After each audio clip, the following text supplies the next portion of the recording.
Hello friends, आज हम अपना ओबीवी इंडिकेटर को लेके क्या सेटअप बन सकता है वो थोड़ा स्टडी कर लेते हैं और एनालिसिस कर लगते हैं। फ्रेंड्स, ये सिर्फ मेरा एनालिसिस है, सबका एनालिसिस अलग अलग रह सकता है, तो लेकिन मैं चाहता हूं कि मैं अपना एनालिसिस थोड़ा सा आपके साथ शेयर कर लूं। देखिए फ्रेंड्स, अगर हम 15 मिनट का कैंडल बैंक निफ्टी का स्पॉट का चार्ट लगाएंगे और 15 मिनट टाइम फ्रेम पे लगाएंगे, तो फिर इसमें देखिए फ्रेंड्स, मैंने एक रेजिस्टेंस ऐसा ड्रॉ किया हुआ है। ये देखिए बहुत बार मल्टीपल टाइम्स यहाँ पे इसको टच करते हुए गया है और नीचे भी आप देखना, इधर ये भी एक बहुत सारा मैंने इसको क्या डेली व्यूज पे। देखिए फ्रेंड्स, आपको सीखना पड़ेगा ये सारा चीजें कि साथ साथ में हमको किस तरह से इस इंडिकेटर्स को यूज किया जाए और मैक्सिमम हम गेन किया जाए। ये देखिए फ्रेंड्स, ये इसको मैंने थोड़ा सा इसको बंद कर देता हूँ ट्रेडर एक्सो को, तो अपना क्या कैंडल थोड़ा सा नॉर्मल दिखता है। ये देखिए फ्रेंड्स, यहाँ पे एक ऐसा इंडिकेटर ये कि ट्रेंड लाइन बनते हुए जा रही है, इसको ये ब्रेक नहीं कर रहा है और ये ऊपर भी इसको ब्रेक नहीं किया कल के इसमें। अब क्या है ना दोस्तों, देखिए ये एक हमारा एक बहुत ही स्ट्रॉन्ग अपना सपोर्ट बनते जा रहा है और ये यहाँ पे एक अच्छा सा रेजिस्टेंस बनते जा रहा है।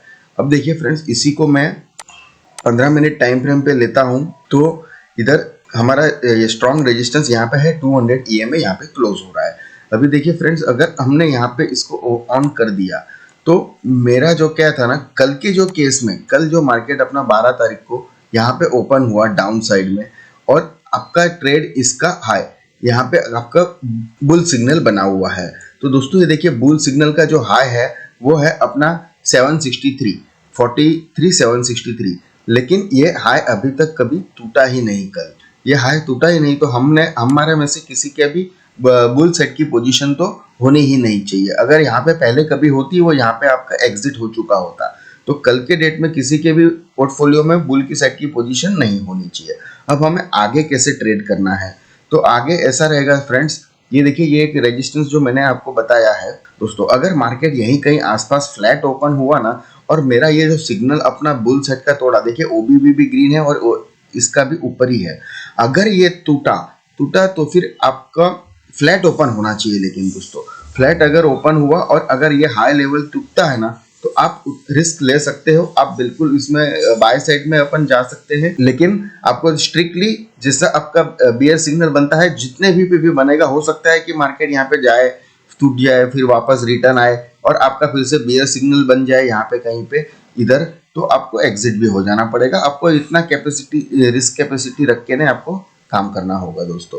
तो अगर ये टूटता है तो बहुत ही चांसेस है कि थोड़ा सा टूटेगा। फिर अगर इन केस सपोज ये गैप अप ओपन हो गया, गैप अप अगर बहुत सारा गैप अप ओपन हो गया, तो चांसेस है कि मार्केट इमीडिएटली प्रॉफिट बुकिंग आएगा और यहाँ पे वापस आएगा। हमें अगर गैप अप ओपन हो गया है तो हमें ये सेटअप छोड़ देना होगा, क्योंकि हमें प्राइस एंट्री हमें इस पे चाहिए, इस हाई पे चाहिए, इसका जो हाई टूटेगा उस पे चाहिए, हमें डायरेक्ट इतना ऊपर पे प्राइस नहीं चाहिए, तो वो हमारे बहुत महंगी खरीदी हो जाएगी। तो हमें वो सेटअप को उस दिन छोड़ देना चाहिए।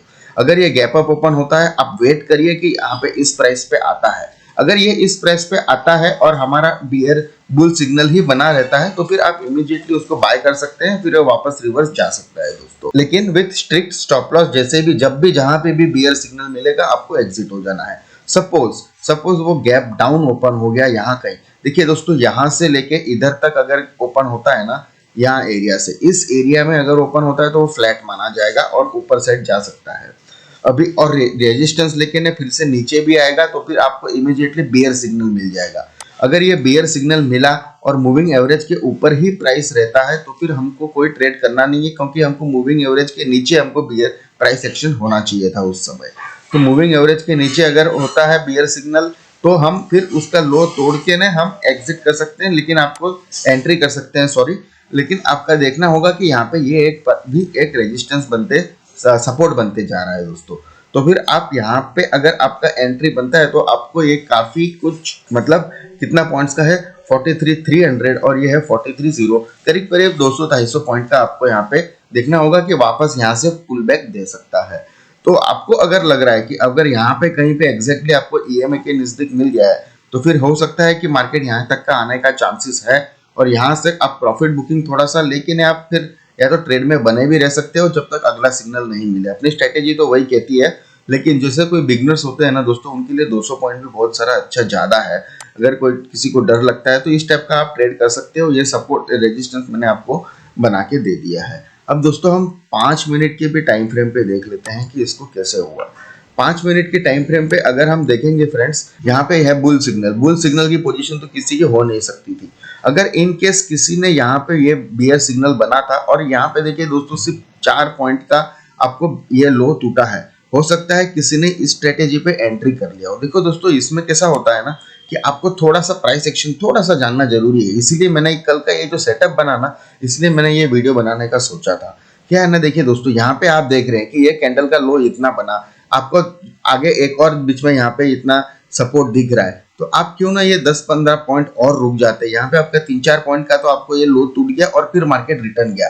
लेकिन अगर आप यहाँ तक रुकते, इधर तक रुकते, फिर हो सकता था कि आपकी ये एंट्री बच जाती। लेकिन अगर किसी ने यहाँ पे एंट्री लिया होता तो आपको वो यहाँ पे एग्जिट हो जाता था, करीब आपको 200 पॉइंट का लॉस होने वाला था फ्रेंड्स इसमें। तो थोड़ा बहुत आपको प्राइस एक्शन की तरफ भी ध्यान रखना पड़ेगा। बिल्कुल ब्लाइंडली इंडिकेटर, ये सारा स्ट्रेचअप बना था फ्रेंड्स, लेकिन थोड़ा सा अगर आप यहाँ पे 10 पॉइंट भी रुक जाते और इसके नीचे आप लगा के ना ऑर्डर रखते तो क्या है, 500 रुपए का ही तो फर्क था ना आपका। देखिए 10 पॉइंट 15 पॉइंट का ही फर्क जाता था। 15 × 25 करीब 600 रुपए का ही आसपास आपको, और थोड़ा सा रिस्क ज्यादा बढ़ जाता। तो हम 600 रिस्क ऐसा कुछ सेटअप बनता है तो आपको बिल्कुल उसके नियरेस्ट सपोर्ट के आसपास या रेजिस्टेंस के आसपास आपको ऑर्डर लगाने का। चलो ठीक है सर, आपने अगर यहाँ पे ले लिया है तो आपको यहाँ तक आपको लॉस हो चुका होगा। अभी देखिए दोस्तों आपने यहाँ पे फिर से आपने बाय एंट्री करी होगी क्योंकि सब कुछ सेटअप आपका बन रहा है। तो बाय एंट्री करने के बाद आपका यहाँ पे बियर एंट्री फिर से बन चुकी है, तो आपने इस समय आपको एग्जिट हो जाना है। तो यहाँ पे भी आपको देखिए करीब 71 पॉइंट का लॉस हुआ है। तो मैं जहां तक सोचता हूं कि आपने शायद ये ट्रेड नहीं एग्जीक्यूट किया होगा। आपने अगर यहाँ पे एग्जीक्यूट किया है तो इधर आपका लॉस हुआ है करीब 75 पॉइंट का। लेकिन यहाँ पे देखिए फ्रेंड्स सेल सिग्नल तो बना नहीं है क्योंकि यह ईएमए के ऊपर प्राइस ट्रेड कर रहा है, तो हमें सेल सिग्नल की तो कोई एंट्री बनी नहीं है। अब हम बुल साइड की एंट्री करेंगे 5 मिनट टाइम फ्रेम पे। तो यहाँ पे भी आप अगर ये प्राइस एक्शन अगर आप पहले से ड्रॉ कर लेंगे ना, तो आपको देखने का कि इसके ऊपर अगर जा रहा है तो हम बाय करते हैं। लेकिन ऐसा कुछ टूटा नहीं फ्रेंड्स, तो कोई नहीं। अगर आप फिर भी इसमें बाय कर लिया होगा तो आज की रणनीति कैसी होगी कि आप लोग शायद हो सकता है कि 5 मिनट टाइम फ्रेम के अंदर आज पोजीशन में रहे हो। तो यहाँ पे अभी जैसे ही इधर फ्लैट ओपन होता है ना, तो हो सकता है कि ये जो बियर सिग्नल बहुत जल्दी आ जाएगा। अगर 5, 10, 15 मिनट तक अगर फ्लैट सिग्नल रहता है और एक बियर सिग्नल बनता है ना, तो आपका कॉस्ट टू कॉस्ट ऑलमोस्ट आप शायद एग्जिट हो जाओगे। लेकिन अगर गैप अप ओपन हो गया तो आप प्रॉफिट में ही रहोगे, कोई प्रॉब्लम नहीं है। गैप अप अगर ओपन हो जा रहा है तो जैसे मैंने आपको 15 मिनट्स टाइम पे कहा था, इमीडिएटली आप प्रॉफिट बुक कर लो। बहुत सारा गैप अप अगर यहाँ पे कहीं ओपन हो गया तो 43,700, 800, 900 पे, तो क्योंकि वो ऑल टाइम हाई रहेगा।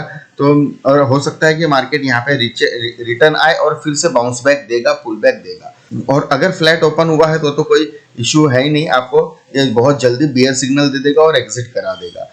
अगर आपका गैप डाउन ओपन हो गया है ना, तो ये ईएमए के नीचे अगर प्राइस बन रहा है और मेरा अगर ओबीवी बनेगा तो ही आप इसमें बियर साइड में एंट्री, सेल साइड में एंट्री कर सकते हो दोस्तों।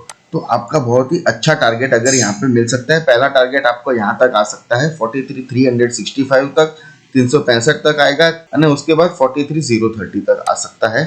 अगर गैप डाउन ओपन हुआ है और इसके ईएमए के नीचे अगर प्राइस एक्शन क्लोज कर रही है, हमको बियर सिग्नल मिल रही है तो ही। अगर बियर सिग्नल इसके ऊपर मिल रही है ना दोस्तों, तो फिर आपको कोई ट्रेड करने की जरूरत नहीं है, वो सेटअप छोड़ दीजिएगा। तो 5 मिनट्स टाइम फ्रेम के लिए ऐसा रहेगा। आपको हम फिर से रिहर्सल कर लेते हैं कि भाई अगर आपका गैप अप ओपन हो गया है तो जिसकी ये पोजीशन है वो तो हमेशा प्रॉफिट में रहेगा। आप अपने प्रॉफिट रिस्क मैनेजमेंट के हिसाब से देख लेना। अगर आप सेटिस्फाइड है तो आप निकल जाना या तो ट्रेडिंग कर लेना। अगर आपका फ्लैट ओपन हो रहा है तो इमीडिएटली वो बियर सिग्नल भी आपको दिखाई देगा। अब वेट करना है जब तक वो आपको बियर सिग्नल आपको एग्जिट नहीं करा देता। आपकी यहाँ पे एंट्री होनी चाहिए 43,719 पे, इसके आसपास। तो बियर सिग्नल यहाँ पे कहीं भी मिल जाएगा तो 663 यानी कि करीब 40-50 पॉइंट का आपको लॉस हो सकता है अगर फ्लैट ओपन हुआ तो फ्रेंड्स ये था अपना आज का एनालिसिस। अगर आप ऐसे इस टाइप का अगर जैसे मेरे को समय मिलता है ना, मैं आपको बनाते रहूंगा, ऐसा कुछ एनालिसिस डेली देने की कोशिश करूंगा दोस्तों। अगर आप में से किसी को अकाउंट ओपन करना है तो मेरे नीचे दिए गए हुए डिस्क्रिप्शन लिंक के अंदर आप अकाउंट ओपन करिए, मैं आपको फ्री मेल सपोर्ट देते रहूंगा फ्रेंड्स। आज के लिए बस इतना ही, मिलते हैं अगले वीडियो में। Thank you.